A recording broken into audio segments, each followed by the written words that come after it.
L'audience est ouverte, veuillez vous asseoir.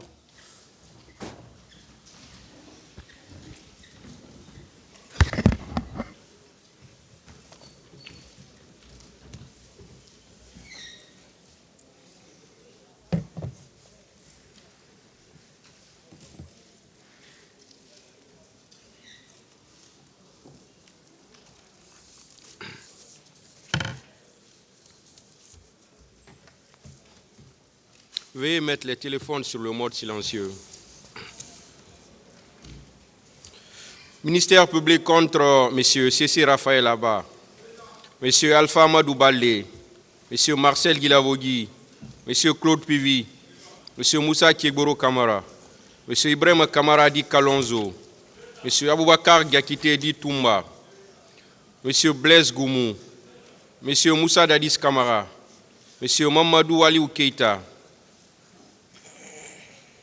M. Abdoulaye Chérif Gabi, M. Paul Mansa Guilavogui, les partis civils, M. Ouri Bailo, Ba et plusieurs autres, la Fédération internationale des ligues de droits de l'homme, FIDH, l'Organisation guinéenne de défense des droits de l'homme et du citoyen, OGDH, l'Association des parents victimes et amis du 28 septembre 2009, AVIPA. M. Blaise Goumou, venez à la barre, s'il vous plaît.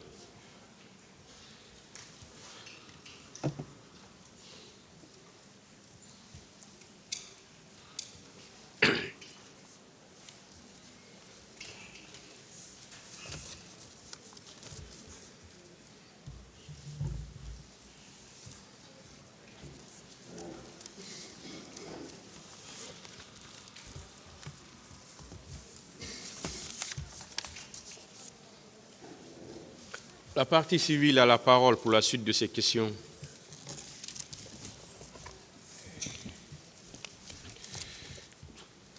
Merci, Monsieur le Président. Merci, Messieurs les assesseurs. Mon commandant, Monsieur Blaise Goumou, bonjour. Bonjour, maître. Bien, nous allons continuer avec les questions. Hier, je vous avais demandé que, vous savez, lorsque les faits viennent de se commettre, l'esprit est encore frais. Que les déclarations qui surviennent en ce moment, le plus souvent sont des déclarations qui sont vraies. Et c'est en cela que nous attribuons les déclarations de votre responsable hiérarchique, colonel Kiegboro Kamara, devant la commission internationale, selon laquelle vous étiez au stade avec lui et un autre. Bien.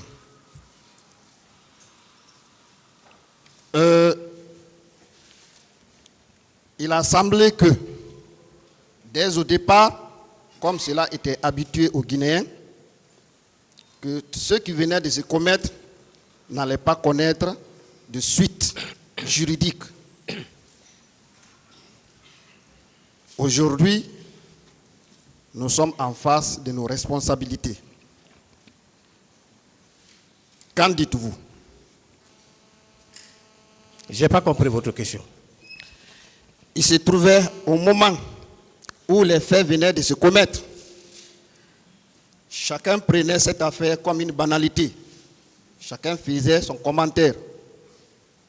Puisque la Guinée était habituée à abandonner des choses pareilles. Mais aujourd'hui, nous ne sommes plus à ce niveau. Qu'en dites-vous? Je n'ai pas de réponse.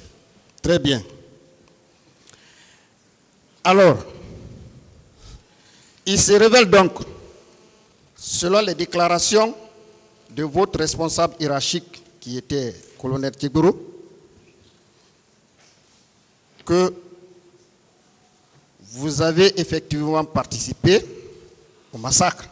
C'est donc après ce massacre que vous avez quitté le stade pour vous rendre au camp, en laissant les responsables s'occuper du reste? Oui ou non? Colonel Thieboro n'a jamais déclaré ici que j'ai participé au massacre. Il faut qu'on soit formel, il faut qu'on soit clair. On a déjà évacué cette question. C'est la question que vous avez posée. Ma question. J'ai dit, il se révèle, d'après ces déclarations, que c'est après donc, le massacre au stade du 28 septembre que vous avez quitté pour vous rendre au camp Alpha Yaya Diallo. Oui ou non? Non. Bien. À ce niveau également, nous ne sommes pas surpris. Il y a eu effectivement des déclarations. Même au niveau du commandant Toumba, il a fait des déclarations quand il était à Dakar. Il a prêté son interview à la Radio France Internationale. Je me permets de lire juste un petit extrait d'une réponse qu'il a eu à donner aux journalistes à la question qui lui a été posée. Le journaliste, vous-même, vous reconnaissez-vous une part de responsabilité dans la commission des crimes qui ont été commis au stade du 28 septembre? Monsieur Toumba, moi je ne me reproche pas de rien parce que l'armée, nous sommes sous ordre. Ça c'est clair. Je ne peux en aucun cas me permettre de prendre tout un groupe de militaires comme ça et aller agir. Qu'en dites-vous? Je ne peux pas commenter ce qu'il vient de dire, mais en toute sincérité, il vous a déclaré qu'il était ici, qu'il était allé au stade.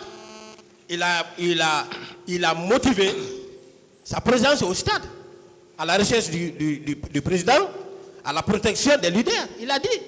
S'il dit encore qu'il n'a pas été là-bas, vous pouvez tirer les conséquences dans sa déclaration. L'importance de ma question réside du fait que toutes ces premières déclarations de vos responsables sont des vrais. C'est lorsqu'ils ont eu les conseils, ils ont viré, ils ont changé. Malheureusement pour eux, et heureusement pour le peuple de Guinée, il y a des écrits, il y a des audios. Cette déclaration de M. Toumba se trouve enregistrée et ça circule sur les réseaux sociaux. Ça existe dans les archives de la RFI. Qu'en pensez-vous? Encore une fois, Toumba n'a jamais dit qu'il a vu Blaise au stade. La question lui a été posée, il a dit non, je ne l'ai pas trouvé au stade. Un. Deuxièmement, la question lui a été posée de savoir si toutefois il me connaissait. Il a dit devant tout le monde qu'il ne m'a jamais connu.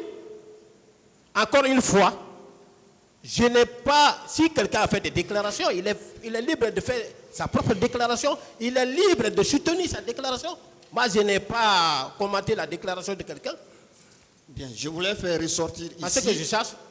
Je voudrais faire ressortir ici que si le commandant Toumba a agi, c'est qu'il a agi sur ordre. Seulement une fois, devant les juges, il avait bénéficié donc des conseils pour lui dire, lorsque vous dites que vous avez agi sur ordre, vous-même vous êtes responsable. Et donc, cherchez un autre argument. Et voilà qu'il a développé d'autres arguments. Question, maître. C'est bien la question que je pose. Qu'en dites-vous? Le fait de virer. Agir sur ordre ou pas, moi je l'ai vu au stade. C'est lui qui doit dire qu'il a dû de partir au stade.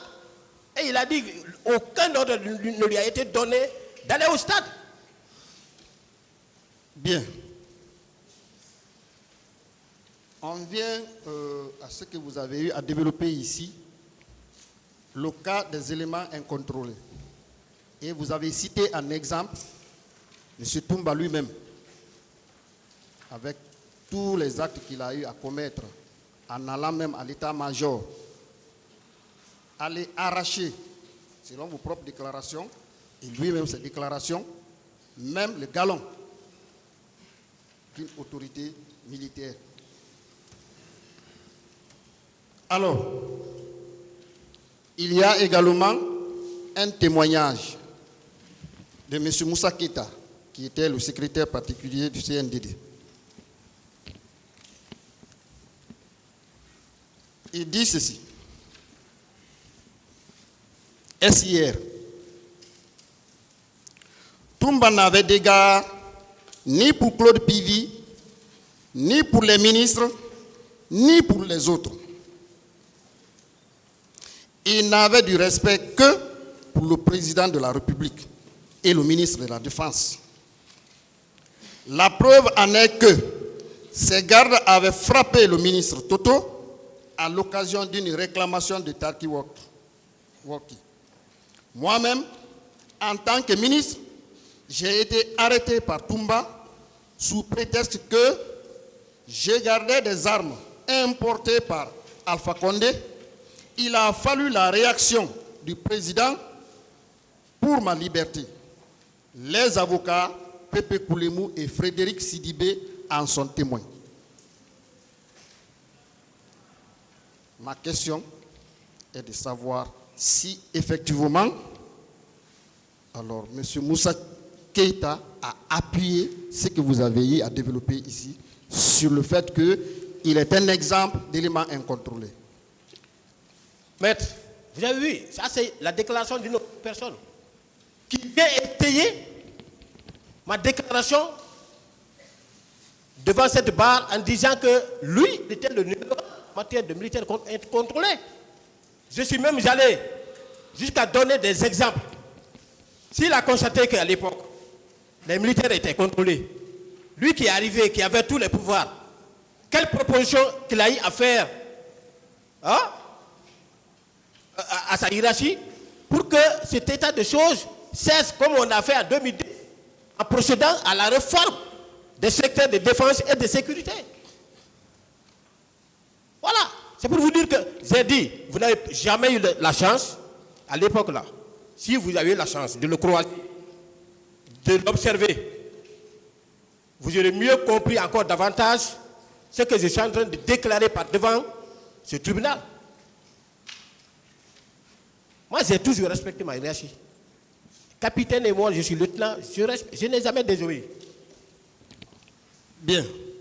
Parlons donc de quelques éléments de préparation et la mise en exécution des massacres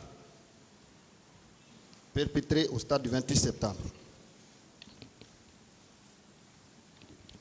Nous avons quelques témoignages des parties civiles. Hier déjà, mon confrère vous a fait lecture des déclarations du commissaire Mamadi Kourouma. C'était vraiment émouvant. Il y a également une manifestante qui dit ceci. Il s'agit du procès verbal d'audition de partie civile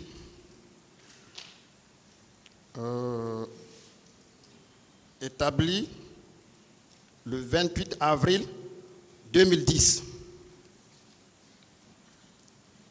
Il s'agit d'une dame appelée Kamara Abibatou.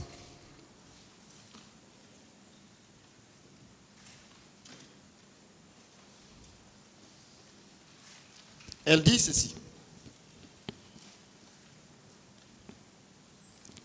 Ces gendarmes sont venus garer, nous observer sans réagir. Puis, ils sont repartis.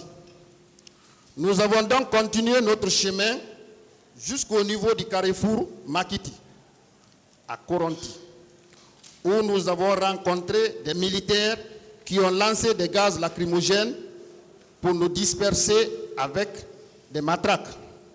Malgré tout, nous avons eu le courage de prendre les taxis jusqu'au niveau de la SIG Madina, où nous avons encore rencontré un groupe de militaires qui tiraient en l'air. Cela nous a obligés de rentrer dans le quartier pour aboutir à l'autoroute Madina. Au niveau du pont, nous avons rencontré un autre groupe de militaires tenus en tenue kaki, parmi lesquels se trouvait une femme militaire qui s'est adressée à nous en nous demandant « Où est-ce que vous partez ?» Et moi, j'ai répondu que je partais à l'hôpital. C'est en ce moment aussi qu'un car rempli de militaires habillés en débardeurs de couleur sombre est venu sous le pont. Et la dame qui s'était adressée à nous a déclaré de laisser ces hommes, car ils sont venus arranger le terrain. Après plusieurs séances d'intimidation et d'injures grossières de la part des militaires qui étaient sur les lieux, ils nous ont laissé passer avec beaucoup de menaces. Qu'en dites-vous de ces actes préparatoires qui sont déjà en exécution? Mais cette déclaration n'engage en rien mon service. Encore moi, colonel Blaise. Il a dit qu'il a vu un groupe de gendarmes. Je ne parle pas des gendarmes. Je parle maintenant de façon générale des préparatifs de ce massacre. Je n'en sais rien. Bien.